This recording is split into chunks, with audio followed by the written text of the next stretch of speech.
उमर अकमल साहब की ज़िंदगी का सबसे गमगीन वाक़या। देखिए, मैं बार बार यही चीज़ बोलूँगा। मैं यकीन माने कि अपने यूट्यूब पे अपने मैच भी नहीं देखता मैं, अच्छा। सिर्फ इस वजह से कि यार मैंने इतना कुछ किया पाकिस्तान के लिए और मेरे साथ ये हो रहा है। आप ये समझ लें कि जब मेरी वालदा इस दुनिया से गई थी, मेरी आंखों में तब आंसू थे, या जब मैं आजकल के प्लेयरों को देखता हूँ। देखिए, मैं प्लेयरों को कभी भी गलत नहीं बोलता, लेकिन जो जैसे मैंने पहले बोला ना, क्रिकेटर बैठे हुए हैं कि वो इस चीज को नहीं देख रहे कि भाई इसने डोमेस्टिक में क्या किया है,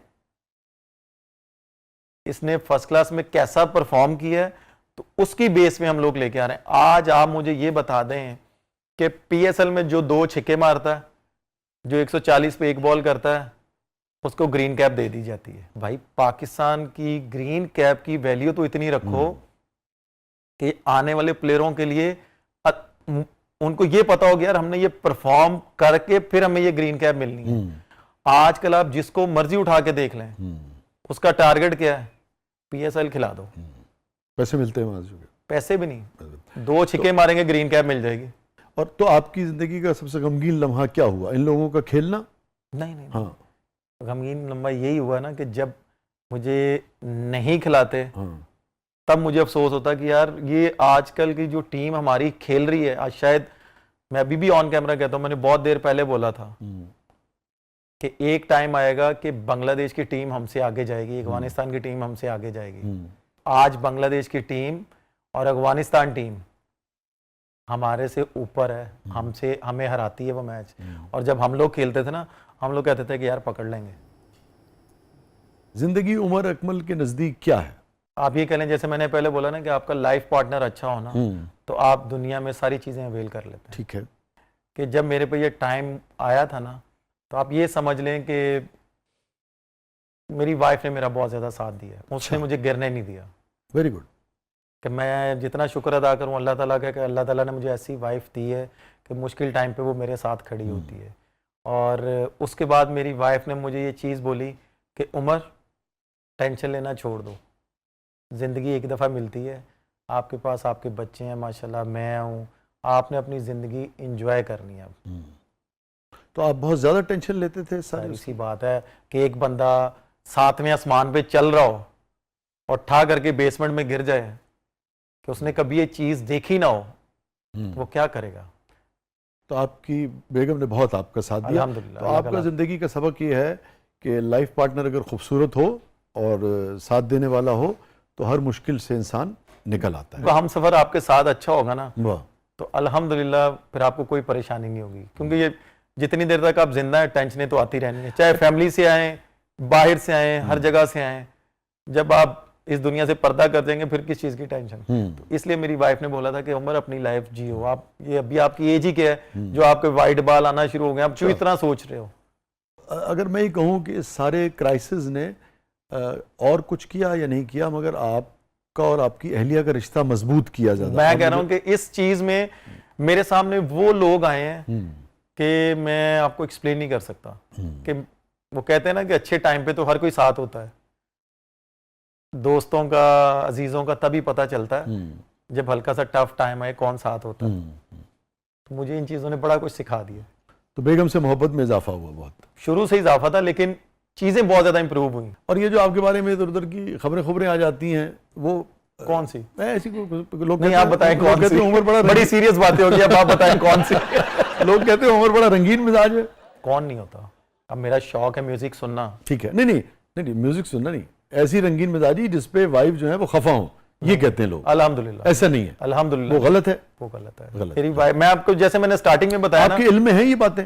मैं कह रहा हूँ कि मैं सोशल मीडिया देखता ही नहीं हूँ, ऑनेस्टली बात बताऊं, मैं देखता ही नहीं, सिर्फ इसी वजह से कि यार लोग क्या लिख रहे हैं क्या नहीं। हाँ, जब मुझे चीजें पता चलती है ना। क्यों करते हैं? I don't know. अब मुझे एक बात बताएं, अब ये भी आर्टिस्ट बैठे हुए हैं, थिएटर वगैरह का शौक है आपको इसलिए? नहीं, पहले था, अब नहीं। दुनिया जाती है वो तो नहीं, पूरी दुनिया जाती है। मैं खुद अभी तक, मैं जब रात को सोता हूँ तो मेरा अगर मूड ऑफ हो तो मैं तो स्टेज ड्रामा खोल कर यूट्यूब पे देखता हूँ। कौन से स्टेज के दोस्तों में से सबसे ज्यादा कौन से 3 लोग आपको बहुत पसंद है या पसंद रहे? देखें, नासिर चिन्योटी साहब, नासिर चिन्योटी साहब, इफ्तिखार ठाकुर साहब, फिर नसीम विकी, ठीक है, तारक टैडी, बाकी अदर नानी लोग जफरी खान। जितना मार मार तानु तंग करेंगे। नहीं मुझे नहीं, अल्लाह का शुक्र है मैंने कभी उनके साथ बुरा नहीं किया। नहीं मजाक कर रहा हूँ। जफरी खान, ठीक है, फिर सारी जो सुहेल अहमद साहब, टॉप नॉच है ये आपको पसंद है। सुहेल अहमद साहब हाँ, के इनके मुझे ड्रामे बहुत अच्छे लगते हैं। उनके बाद जो लॉट आई है ना, उन्होंने भी बहुत अच्छे किए हैं ड्रामे, लेकिन बीच में कुछ ड्रामे ऐसे चल पड़े थे, हमारी गवर्नमेंट ने उस पर स्टेप लिया है, तो अल्हम्दुलिल्लाह वो दोबारा बेहतरी की तरफ चल रहे हैं। मैं जब जाता था ना, आप बिलीव करें कि फैमिलीज भी आके देख रही होती थी। कभी इस पे आपने बात की यार एक दुनिया जाती है, मैंने कितनी दफा बोली, मैं अभी भी बोल रहा मैं हूं। जाता हूँ तो इसमें क्यों लोगों को तकलीफ है? मुझे आई डोंट नो, मुझे नहीं पता क्यों है। लोग नहीं करते, बेसिकली ये कुछ अंदर के लोग होते हैं ना, जैसे हर डिपार्टमेंट में होता ही, आपको पता है कि कुछ लोग कहते हैं कि यार इसकी हमारे साथ क्यों नहीं है, तो वो मीडिया को बताते हैं, मीडिया आके कैच करता है ये वो। मीडिया को भी ये चाहिए ना कि भाई मेरी पर्सनल लाइफ है, मैं कोई गलत तो नहीं कर रहा, इतनी दुनिया बैठी हुई, अगर मैं भी बैठ गया तो कौन सा गलत कर दिया। सारी दुनिया मुखालिफ है उमर के, सारी दुनिया मुखालिफ नहीं, कुछ लोग वो वो आपको भी मैंने जैसे पहले बोला ना कि पाकिस्तान जितना भी है उसमें कुछ लोग, क्रिकेट बोर्ड में पूरा क्रिकेट बोर्ड मेरे खिलाफ नहीं है, कुछ लोग हैं। अच्छा, ऐसा तो नहीं है कि कहीं जैसे हर शोबे के लोगों को आप वोकल हैं, मुझे अंदाजा हुआ आपसे बात करके भी कि आप जो बात है वो कह देनी है आपने, मतलब मुझे अगर बात आपको पसंद नहीं आएगी तो मैं आप कह के जरूर जाएंगे, मुझे ये अंदाजा हुआ आपकी शख्सियत से। देखें, ये वजह तो नहीं है कि इस वजह से लोग नाराज हो जाते हो? अगर मैं अपने आप में इतनी विल पावर रखता हूं, अगर मैं गलत को गलत कहता हूं, जो हक सच पे होता है उसको हक सच की बात करता हूं, तो इसमें कौन सी बुरी बात है? नहीं, मैं अंदाजा लगाना चाह रहा हूं, आपका क्या ख्याल है कि ये वजह है? यही आप कह सकते हैं कि यार मेरे दिल में जो बात होती मैं कह देता हूँ, जो गलत बात होती मैं गलत बोलता हूँ, जो सही होती मैं उसको सही बोलता हूँ। क्योंकि मैंने मेरे माँ बाप ने ये चीज सिखाई थी कि अगर झुकना है तो अल्लाह ताला के आगे झुकना है, अगर खेलना तो अपनी परफॉर्मेंस पे खेलना है। ये बताइए, ये आपको अंदाजा है इस बात का कि जैसे यूनुस साहब ने कहा और ओवरऑल मीडिया के हवाले से, पब्लिक परसेप्शन के हवाले से, ये नेगेटिविटी क्यों पाई जाती है आपके बारे में? आई डोंट नो, मुझे खुद नहीं क्या पता। वजह है इसकी? मुझे खुद नहीं पता, मुझे सिर्फ इतना पता है कि मैं सही काम कर रहा हूँ, मेरा और अल्लाह ताला का मामला है, और अल्लाह ताला के बाद आपका किसके साथ होता है? अपनी फैमिली के साथ होता है। अल्हम्दुलिल्लाह मैं जो काम करता हूँ मेरी फैमिली को पता होता है, मैं अपनी फैमिली से कुछ भी नहीं छुपाता, अपने माँ बाप से, बहन भाइयों से, सबसे इंपॉर्टेंट कि आपका लाइफ पार्टनर, आपकी वाइफ।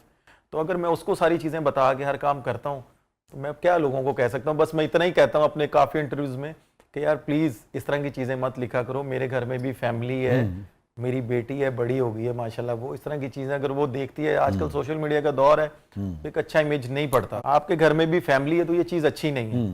अल्हम्दुलिल्लाह बड़े लोगों ने अब थोड़ी सी पॉजिटिव चीजें मेरी दिखाना शुरू की हैं, और इवन देख रहे होंगे रमजान में भी हर चीज, ये मैं पिछले 11-12 साल से कर रहा हूँ। लेकिन ये मेरी वाइफ ने मुझे बताया कि लोग आपके ना ये आपके बारे में ये रिमार्क्स रखते हैं, तो अगर आप ये चीजें भी दिखाओगे ना तो लोगों को ये पता होना चाहिए कि आप अच्छे काम करते हो। आप कहते हो कि जी ये मैंने नहीं दिखाना, मुझे नई चीजें ये ट्वीट करनी है कुछ भी।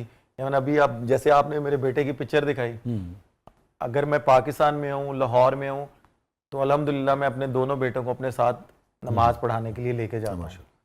तो ये चीजें इस तरह की मैंने जब दिखानी शुरू की तो लोगों को थोड़ी सी मेरे से, उससे पहले जो आपके बारे में चीजें मशहूर रहीं, आप ये समझते हैं कि वो गलत रही, बहुतान रहा आपके ऊपर? आप कभी किसी किस्म की भी ऐसी नहीं, बेसिकली लोगों का इसमें कसूर नहीं है, लोगों का कसूर नहीं है।